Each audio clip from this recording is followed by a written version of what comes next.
Anime Divan'dan herkese selamlar. Bugün Marineford güç sıralaması yaptım. Sıralama sadece Marineford'daki hallerine göre çok fazla gücüne dair yaptığı bir şey görmediğimiz karakterleri dahil etmedim. Shanks'ın ve Karasakal'ın tayfasındakileri çok fazla görmedik. Ondan bu sıralamada bulunmuyorlar. Yoksa dahil olsalardı Marineford dışındaki olaylara da bakmamız gerekebilirdi. 15 Hancock, 14 Jinbe ve 13. sırada Doflamingo var. Bu üçünü hızlı bir şekilde geçiyorum. Çok da fazla yaptıkları bir şey yok ya da benim aklıma gelmedi. Hancock Luffy'yi Smoker'dan korudu. Jinbei Akaino'nun saldırısına dayandı. Doflamingo da Juzo ile dövüşebildi. 12. sırada Vista var. Mihawk ile kılıç çarpıştırdı. Şimdi düşünüyorum da bu karakter hakkında çok da söyleyecek bir şeyim yok yani. Mihawk ile kılıç çarpıştırdı. 11. sırada Juzo var. Fazla dayanıklı.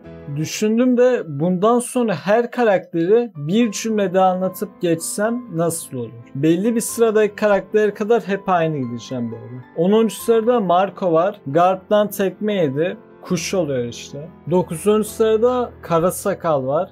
Şimdi uzun karakterleri anlatabileceğim yere geldim. Şimdi birçoğunuz Karasakal nasıl bu kadar geride diyorsunuz? Açıklayayım. Bu videoda Karasakal'ın Gura Gura no Mi'yi yemeden önceki halini koydum. Neden Gura Gura no Mi olmadan? Çünkü Gura Gura'yı yedikten sonra gücünün ne kadar arttığını bilmiyoruz. Biliyorsak da Marineford'un sonlarına doğru Gura Gura no Mi'yi yediği için ve yeni güçlere kendisini çok fazla göremediğimizden dolayı dahil etmedim. Videoya sadece Marineford halleri dahil olduğu için ileriki bölümleri dahil etmem doğru olmazdı. Şimdi tek meyveli haliyle yorgun olan Beyaz Sakal'ı az daha ölüyordu. Beyaz Sakal Akaino'dan aldığı yumruk ile çok zayıflamıştı. Bir de Shanks ve adamlar gördüğü zaman sizinle savaşmam için daha çok erken diyor. Büyük bir ihtimalle kendisini Shanks'ın aşağısına görüyor. Yani bu kadar gerilerde olması normal. 8. sırada Sengoku var. Kısa bir süreliğine Karasakal ile savaştı. Buradaki dövüştüğü Karasakal önceden Beyaz Sakal ile dövüştüğü için zayıflamıştı. Bu nedenle Karasakal daha güçlü de olabilir. Tabi sıralamayı Gura Gura no Mi'yi almamış Karasakal'ı koydum. O da yorgun Beyaz Sakal tarafından az daha öldürülüyordu.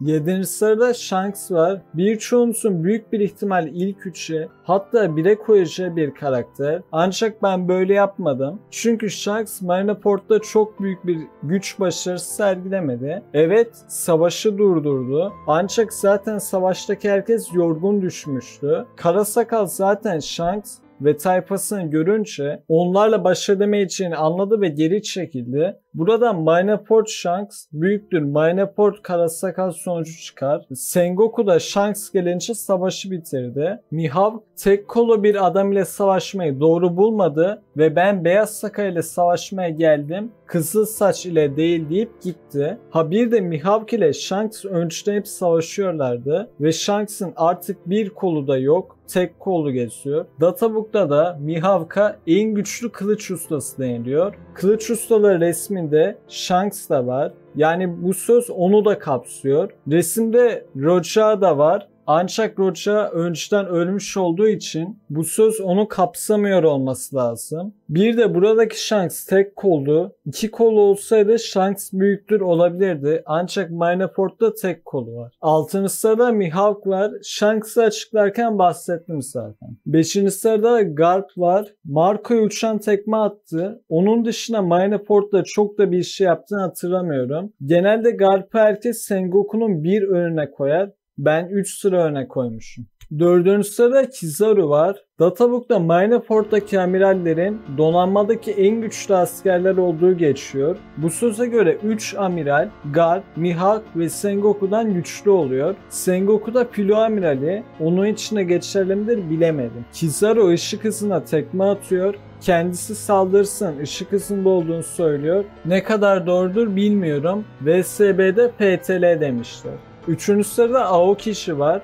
boost yapan adam. Punk Hazard'la Akainu ile dövüşebildiğini gördük. Tabi videoya sadece Mineport dahil olduğu için Punk Hazard'daki başarılarına dahil etmedim. Bir de Databook'ta Aokishi'ye sanırım en güçlü denizci deniliyor. Ancak bu ifade Kizaru ve Akainu için de kullanılıyor. Jinbe de en güçlüsü olduğunu söylüyor ama bu bir karakter görüşü, yani kesin bir şey yok. İkinci sırada Beyaz Sakal var. Videoda söylediğim gibi hepsi Mineport hallerine göre Beyaz Sakal için en güçlü korsan deniliyor Databook'ta. Aynı zamanda Sengoku da diyor.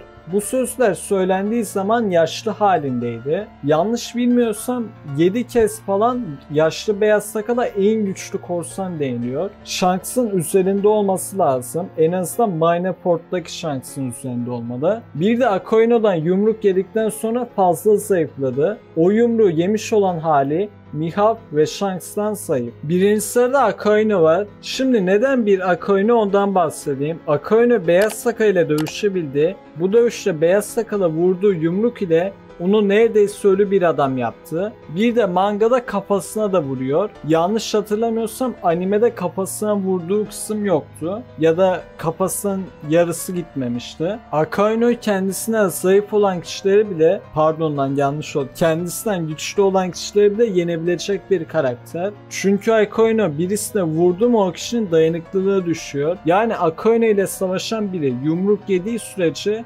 dayanıklılığı düşecek. Dolaylı yoldan kazanması da daha da zorlaşacak. Bir de bu savaşı Beyaz Sakal zor da olsa kazanıyor. Ancak Akainu düştüğü yerden sonra çıkmayı başarıyor. Eğer ki farklı bir zemin olsaydı, farklı bir alan, hiç düşmeyecekti öyle bir yere. Devamında Beyaz Sakal ile Kara Sakal dövüştü zaten. Bir de Mineport Ark'taki amiraller Mineport zarar görmesin diye çok yıkıcı güçler kullanmıyordu. Kendileri mangada söylüyorlar zaten. Güçlerini kıstılar. Hatta bu sebepten dolayı Kizaru ve Aokishi'yi de Beyaz Sakal'ın önüne koyabilirdim. Ama onlar tam güçlerini kullansalar bile Beyaz Sakal'ın yaşlı halini yenebilirler mi bilemedim. Aokishi'nin Punk Hazard'daki hali olabilir. Ancak tekrar ve tekrar söylüyorum, sadece Mineport hallerine göre yaptım.